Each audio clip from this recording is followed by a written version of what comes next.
Beyond the Gates spoilers tease that Nicole's closeness to Carlton was not just an inconvenient complication in Ted's life but the kind of small, steady betrayal that rewires a man's appetites. She didn't fall for Carlton in a fevered, cinematic rush. She slid. They found, quietly and without proclamation, a rhythm that made the rooms around them lighter, as if his presence took the edges off the house and left her softer where Ted had made her hard. Ted had spent years calibrating a life with Nicole, the way he chose curtains, which charities he volunteered for, which jokes were allowed at dinner. When Leslie was still a problem at Fairmont Crest, Ted believed he had a path back to the life he'd manufactured: chase Leslie out, stabilize the neighborhood, be the man who righted wrongs, and Nicole would step back into the legalities of their marriage. That's what he told himself. When he finally pushed Leslie out the way some men push a bad tenant into eviction with a paper trail and a calculated smile, he was sentimental enough to expect,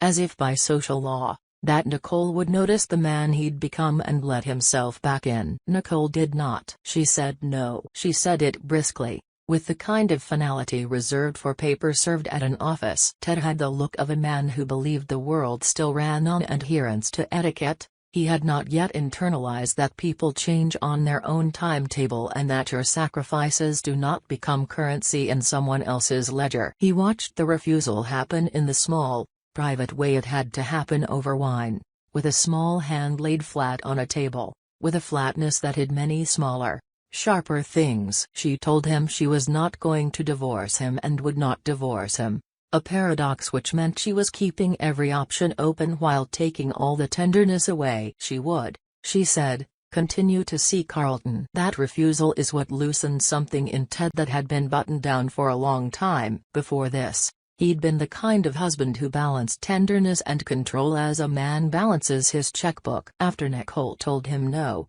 he became the sort of man who believed in transactions first and people second. It's not that he turned violent overnight. The change was more insidious, an acceptance of cruelty as a tool, a willingness to press a ruin into place if it was useful. He didn't want to physically attack Carlton in front of Nicole. That would be a juvenile, undignified move, and, besides, Nicole would hate it. She hated scenes. She distrusted spectacle. But he began to imagine, in private, a long list of means to remove Carlton from her orbit without the immediate spectacle that would repulse her. Sabotage, reputation erosion, financial entanglement, whispered insinuations that had no visible edges. That was the new Ted, patient, strategic, and as precise as any surgeon who chooses a scalpel over a sledgehammer. Carlton, as a character, is painfully ordinary in all the ways that make him effective. He is not a superhero or a brooding romantic foil. He's the sort of man who makes tea when someone is upset and remembers the small things, the exact brand of tea Nicole prefers,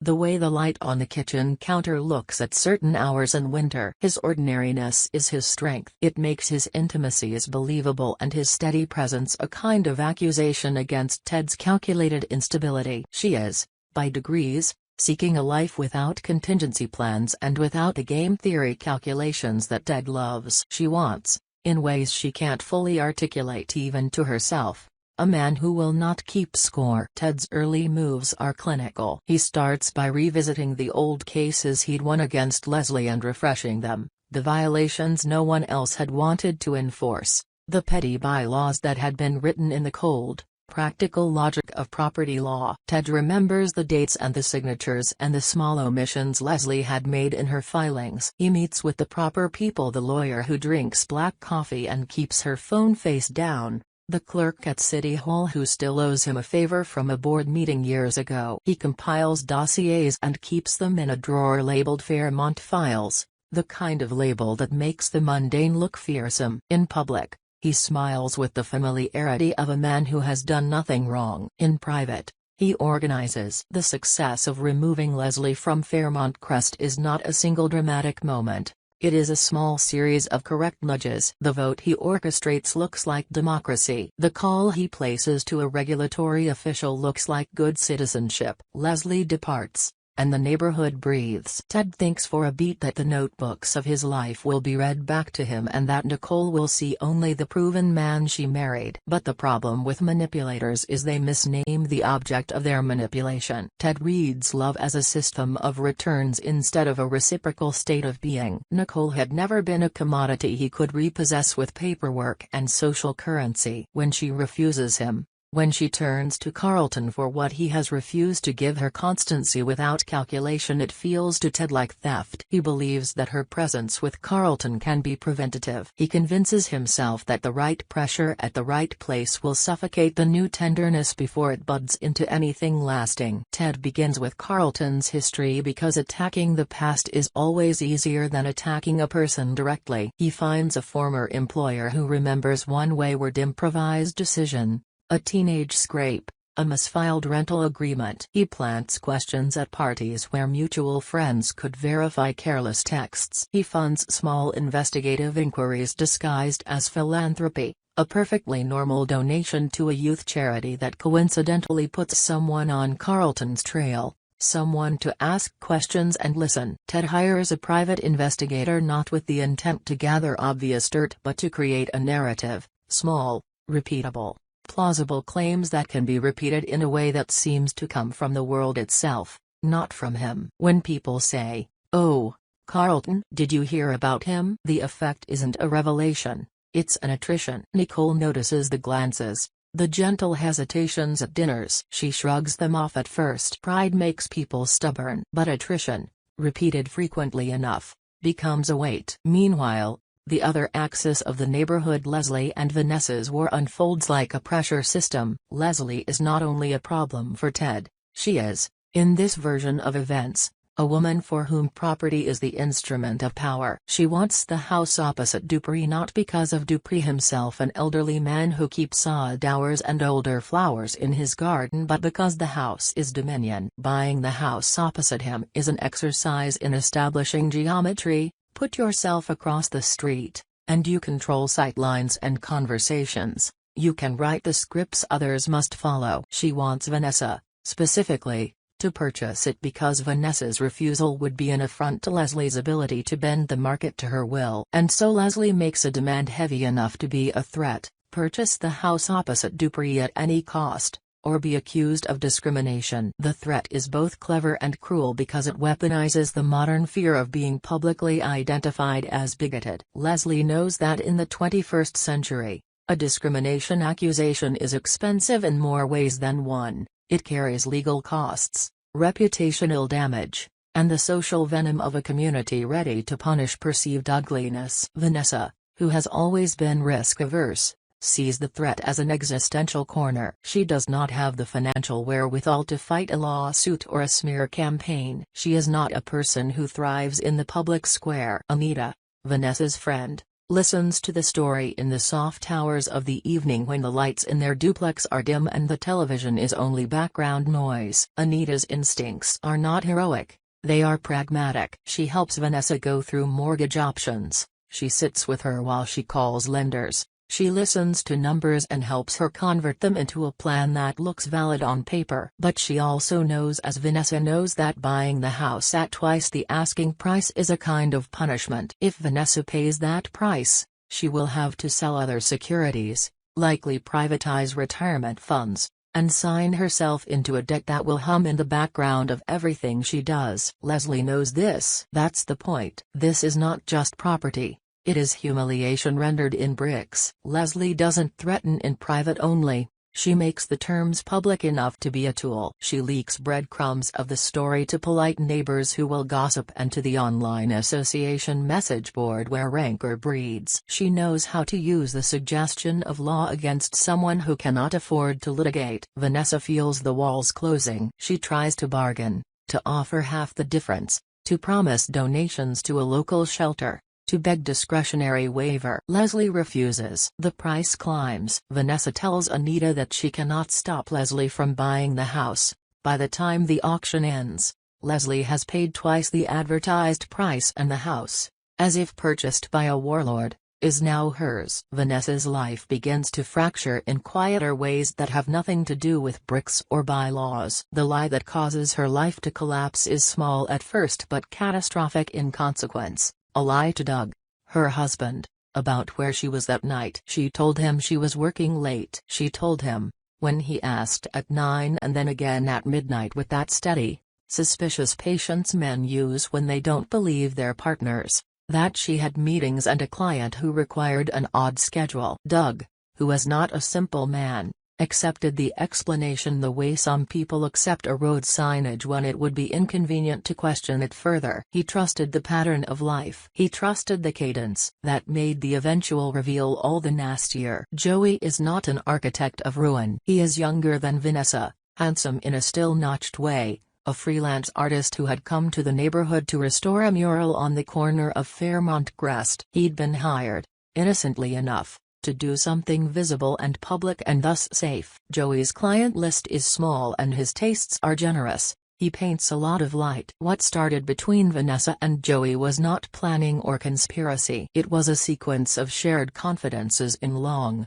exhausting days. When Lachey's latest demand had made Vanessa cry behind a garage door, Joey wrapped his jacket around her shoulders as if sheltering a small bird. When the stress of the mortgage numbers made Vanessa hyperventilate, Joey found the calm way to anchor her. They were both tired. They were, at the time, human. A single moment, a night of blurred edges after a fundraising event where both had had one drink too many, turned private comfort into a public danger. It is the sort of thing small towns live to moralize about. Vanessa draped around Joey with no clothes between them, the window open and the night soft. The two of them framed in the light like a cinematic set someone would later need to explain in court. The facts in these moments are brittle. Vanessa didn't intend to hurt Doug the way adultery hurts. She intended to be unseen and be comforted. That intention is small tissue paper when Doug stands on the pavement and looks up and then walks toward the door with his jaw like a taut cable. What follows is not a neat tragedy.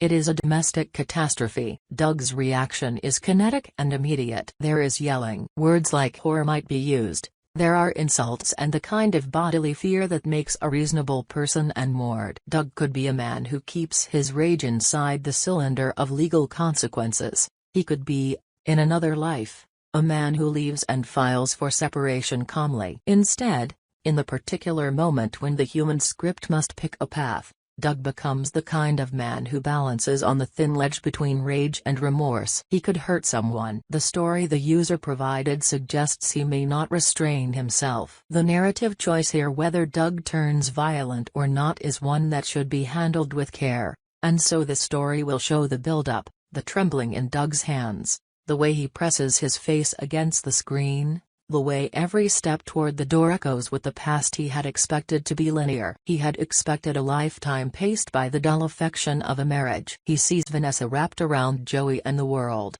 vertical and moral, tips under his feet. But this herd has ripple effects beyond the family bedroom. News travels in Fairmont Crest not by town criers but by social media posts, neighbors and the message board. Someone posts a blurred photograph taken from the cul-de-sac, a silhouette, a shape, an intruding voyeuristic eye. It's enough. People start to pick sides. Some condemn Doug's lack of control, others justify his flames and say he has the right to roast in anger. Vanessa's past choices are pulled out and examined for patterns. Her workplace hears whispers. Leslie hears enough to add grievance to her file and smiles privately when Vanessa's moral architecture cracks. Anita tries to be a harbor and fails, because good counsel can't prevent the industry of gossip. Ted watches, of course. He hears via friends, via the local board, via the keen little network of information brokers who live in the places between dinners and board meetings. Vanessa's humiliation becomes raw material,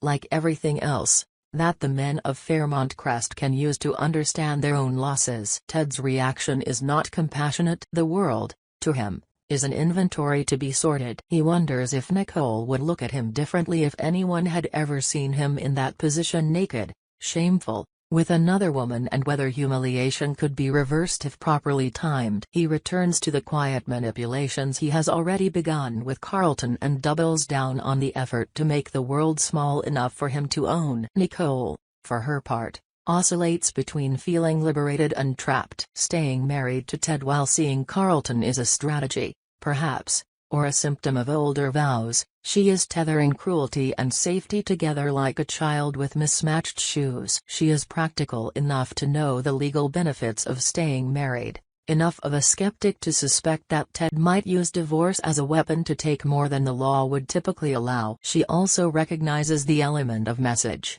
Refusing to divorce is a way to control the narrative about who ended the marriage. If she divorces him, she fears it will appear, in the small minds of their small society, that she was the one who made the choice to walk away, and that will make her the lonely party. Better, she thinks, to remain legally bound but emotionally free. This is not sanctimony, it is survival. And that survival, ironically, makes her a figure of scrutiny. Men like Ted, who are used to being the center of transactional logic, cannot abide a person who refuses to be collected. So Ted does not attempt a childish fistfight in front of Nicole. He recognizes the cost of spectacle and the way it would turn Nicole further into the type that rejects him. Instead, he escalates in ways that look like patience. He recruits friends to create distance between Nicole and Carlton, postponed invitations, overlapping obligations, whispered tales that emphasize Carlton's supposed small missteps. He rewires the social calendar so that Nicole's time is punctuated by obligations that feel like reasons and not like manipulations. Leslie, having been ousted, does not simply fade. She adapts. Owning the house opposite Dupree is both a defeat and a triumph. She declares it a victory over Vanessa and, at the same time, converts it into a vantage point. She begins to watch. She rings visible doorbells. She rearranges lawn furniture so that it directly faces Dupree's window. To the casual observer it looks like eccentricity. To those who suffered under her, it looks like an instrument of surveillance. The house becomes a kind of stage from which Leslie can orchestrate small annoyances that are great assaults in a community where privacy is currency. Vanessa's and Nicole's and Ted's operate inside their own moral frameworks, but the presence of the house opposite Dupree means they must now exist in Leslie's theater. There is a sense of inevitability when you make a world so small that revenge and property fit in the same sentence. You end up with people performing for each other's miseries. Ted's stepwise campaign against Carlton, Vanessa's ruinous purchase and its fallout, Doug's potential violence and the way it might ripple through the neighborhood, all of this becomes a communal soap opera, with each player believing they are a hero in their own tragedy and a villain in everyone else's. The first act of that soap opera closes on discreet but potent images. A courtroom-like hush at the HOA meeting where Ted sits and smiles, Nicole at Carlton's side, both of them watching the proceedings with the terrible civility of two people whose intimacy has been made public by the actors who once promised love. Vanessa at a bank, signing papers with a hand that trembles only a little as she commits to debt. Anita watching her friend walk that line and feeling the helplessness of someone who can only lend moral support when fraud and property and pride are the instruments being played.